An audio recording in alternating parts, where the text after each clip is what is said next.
Hey, Meghann Scully, and this is the Limerick Post Show, and a very welcome back to Keith Barry. How are you keeping? I'm very good, thanks. How are you? We're so good. I was like, the last time I had you in the studio, I was pulling fish hooks out of your mouth. I remember it well, yes, and luckily you didn't hook me. I would have Oh, regretted it if you did, I can tell you. oh my God. Well, we might not be talking here today about your latest show, Reconnected Tour. It's going to be dates all across Ireland, but of course, what we care about is Limerick on the 6th of January in the Radisson. Tickets on sale now from Ticketmaster. But how have you been keeping, and how are you preparing to go back out there? Yeah, I'm really good, thanks. I think early in the pandemic was the toughest part for me, actually, when I couldn't figure out what to do. While everybody else seemed to be having a great time making banana bread and all the rest of it, I was like, this is not me. I can't not work. I need to be back on a stage. So I was just gunning from day one to be back on a stage. Now, look, I pivoted online and I've been performing for companies all over the world virtually. But look, it is a second best. Let's be honest with it. Like, we can all pretend that being online is great and all the rest. And it's fine, but it is the second best towards what I love doing, which is being on the stage. So overall, things have been great. Since I pivoted online, I've been busy doing that, and then just starting to get myself back in shape now because, like everybody, well, not like everybody, but like a lot of people, I put on a bit of weight during COVID and all the rest of it. So when I'm touring, it's quite tough on the body. So right now, just prepping and getting back in shape for the tour. So yeah, do you have to, like, obviously you have to prepare a show as well, but do you find you have to kind of get yourself like in a kind of a fitness regime for it because it's so demanding? Yeah, like anybody who's seen my shows, like I don't hang around on stage and just barely present. Like it's full energy, high octane all the way through, and I'm running around the stage and running through the audience. So yeah, absolutely, I've got to be fit for that. And I'm no spring chicken. I'm 45 now, so I've got to get in the gym and do my bit and reduce down the alcohol and all that kind of stuff. I'm on a dry November, which I've never done in my life, by the way. It's not a regular thing that I would do. And you know the way everybody tells you, oh, I bet you feel much better off the. No, I don't feel any better at all. Just so everybody knows. I can't wait to go back on the booze December 1st, but I'm doing it more for my mindset and just to lose a bit of weight and stuff. Oh yeah, and I think as you have such a busy schedule then ahead between, like, Christmas coming up and then of course straight into the show as well. And you're touring all around the place, so it's such a demanding schedule. I was looking at all the different dates and all the different locations, so I guess you do need to be prepared for it in so many ways. But you mentioned there, like, going online and working with all these different companies and keeping the show on the road effectively through online. Do Yeah. you find it in the line of work that you do, like, how different is it? Because you obviously feed off people's energies and Hmm. off the, so you're so used to doing stuff in real life, and I feel like you need to zone Yeah. in on someone. How much more difficult is it to do it through computer screen? It was difficult at the start, but I figured it out. Yeah. And actually, what I do lends itself to the virtual medium. So, I developed material that would work specifically through this medium. So, weirdly enough, the engagement, in fact, is really high. So, I developed what I call macro effects, which are effects that work with up to 1,000 people at a time, because I can take up to 1,000 people at a time. And then micro effects, where I pull people up at random and I do some fun stuff with them. And then I send them back out of the gallery view. And weirdly enough, like I found it really, really good and really, really engaging. I've actually enjoyed it a lot. And like even now in the kind of weird hybrid world that we're in, like a lot of companies have decided not to do a Christmas party, for example. So I'm becoming their Christmas party. So a lot of companies are sending out like gift packs to their employees, and then they turn up and I perform for them via Zoom or whatnot. And it's still a lot of fun. But look, nothing beats being in a room full of people that are laughing and kind of vibing off each other's energy and so on. And then the theme of the show obviously is reconnected. And my job is to reconnect people emotionally, intellectually, and physically then as well on the night to just experience that reconnection. And I think, as well, everyone's so grateful to be able to get back into venues again and go to things Mm. such as your show. And I think everyone's been really missing that. So I'd say it must be a great feeling though, knowing that everyone coming is like just so excited to be there, because I've even noticed people going back to gigs, or even people going back into nightclubs and everything. It's just the energy is completely different because everyone suddenly is in really good form. And I feel like everyone's so grateful to be back out again. Well, this is it. I think anybody who's going to be there will really want to be there, and like that, I think it'll just bring a new level of energy. Like if you imagine this, like I've been on the road now for 22 years with all my different shows, and this show is the first time I've actually managed to figure out how to teach half of the audience to hack into the other half of the audience's minds right at the start of the show. So that's a reconnection right there, because if you imagine half of the audience delving into the other half of the audience's subconscious minds and, you know, rambling around inside there, that's going to bring it to another level straight away. Now I will put a disclaimer out there just so everybody is comfortable with this. Like, if you have something that you're doing that you shouldn't be doing, don't worry, you can protect that. In other words, I'm only going to allow half of the audience to reveal information that you will allow them to try and hack. So people don't, if you're having an extramarital affair, or if you're a thief or whatever you're doing, don't worry, you're not going to get found out on the night. So that's going to be a wild start to the show. Like, I'm really excited by that. And then the show goes on from there. And look, just to get back down to Limerick again, I can't wait, you know. I know, yeah, we're good down here this side of the country. I have to also talk to you about your book, Brain Hacks. I've seen it all over social media. I've seen so many people talking about it as well. Did you tell us more, like, did you put all that together during the lockdown? Was that one of your projects maybe to keep you busy, or what was the story with that? Well, Brain Hacks has been on the back burner for about 15 years now.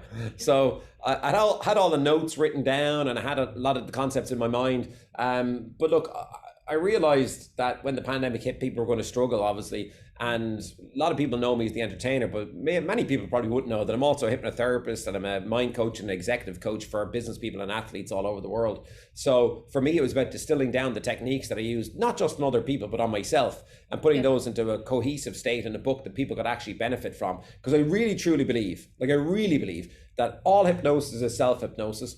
All of us can heal ourselves and not be restricted by our environment. So that's why I packed the book full of techniques to allow you to hack your own subconscious brain, because your subconscious mind is, you know, that part of your brain that looks after your autonomic nervous system, which is your heart rate, your blood flow, and your breathing. But this is where our anxieties lie. That's where our stressors lie. So for me, it's imperative people learn how to hack their subconscious brain. And that's really what the book is about. It's about how to hack your subconscious brain to increase your positivity and decrease your negativity and live from a magical mindset, you know?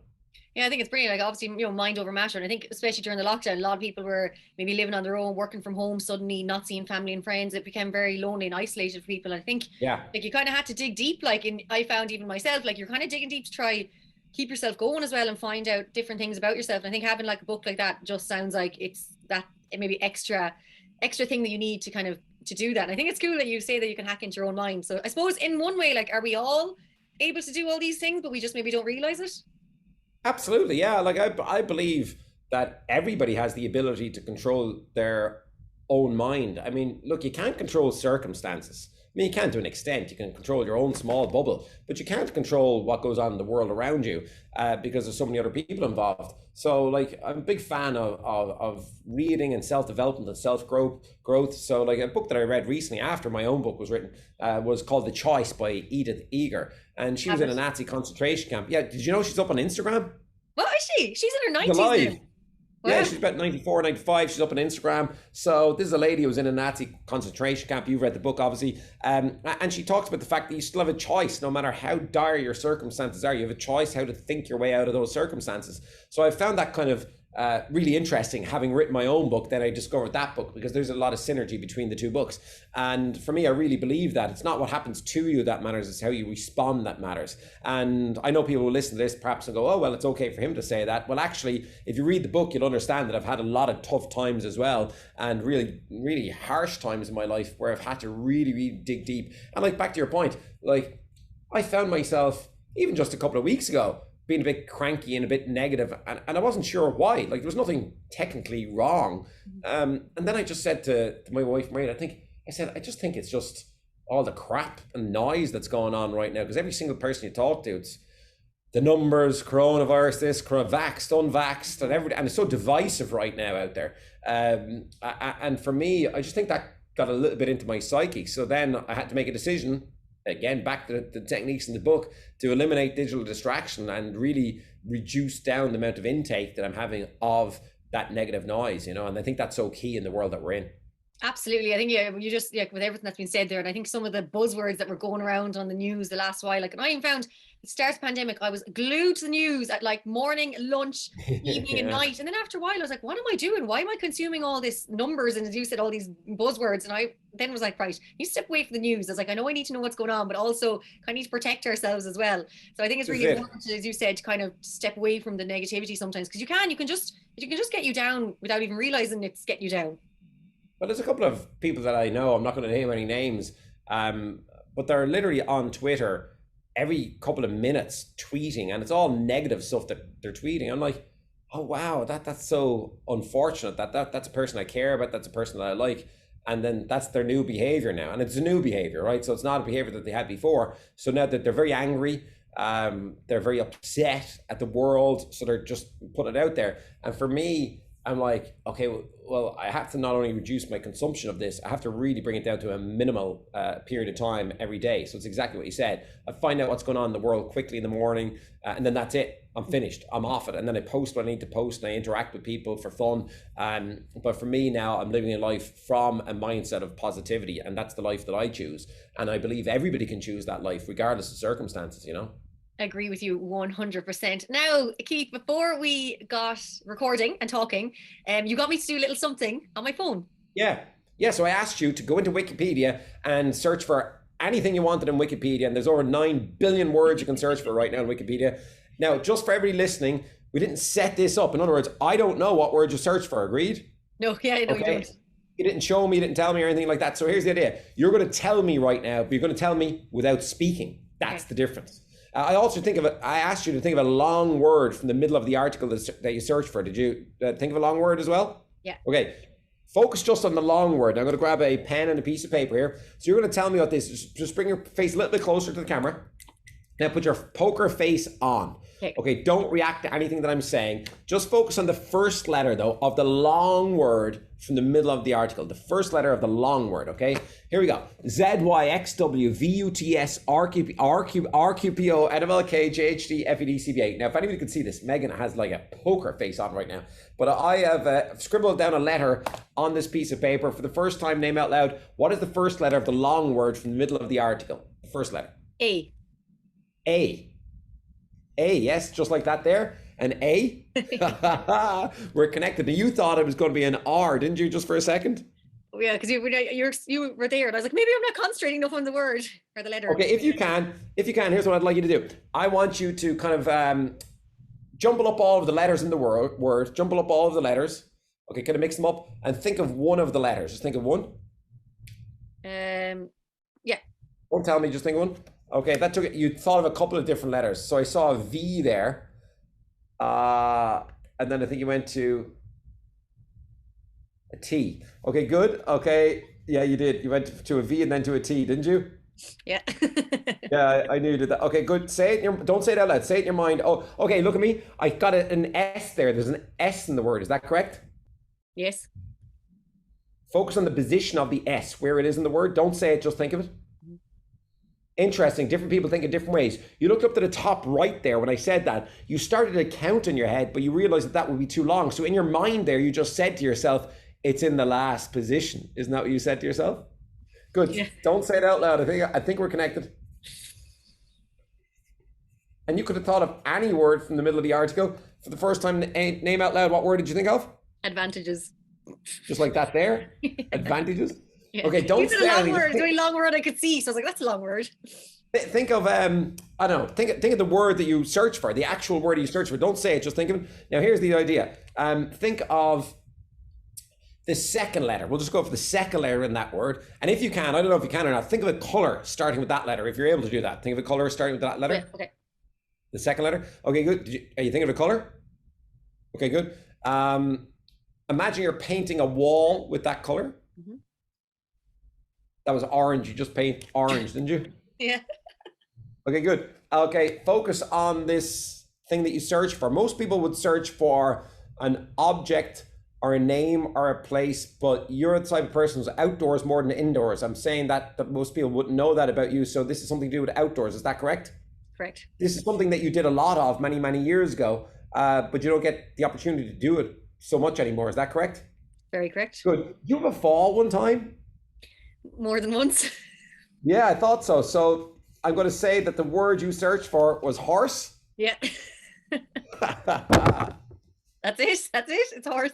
You were like thinking more, and I was like, what did I think? And then I saw horse, and then I was like, horse and advantages don't really have any sort of.